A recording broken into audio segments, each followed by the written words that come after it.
L'actualité est très riche, donc nous allons nous cantonner à évoquer certains points qui font débat.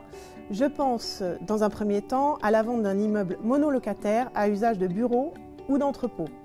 Si l'examen des textes parlementaires démontre clairement que la volonté du législateur était d'exclure du champ d'application du droit de préemption le bureau et les entrepôts, le CRIDON a d'ailleurs conclu en ce sens. Mais aujourd'hui, on constate que la doctrine reste un petit peu divisée s'agissant des locaux à usage de bureau.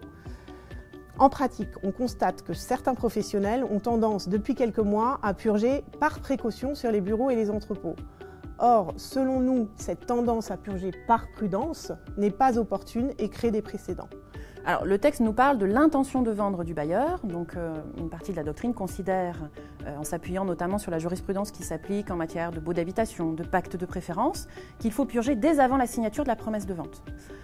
Alors, pour éviter toute difficulté, et notamment pour éviter d'avoir à repurger lorsque les conditions de la vente définitive sont plus favorables que celles qui étaient initialement prévues, notre recommandation est de purger dans les quelques jours qui précèdent la signature de la promesse de vente. On sait également depuis un arrêt de la Cour de cassation du 28 juin 2018 qu'il s'agit d'un droit d'ordre public, vraisemblablement d'ordre public de protection, ce qui permettrait aux locataires d'y renoncer.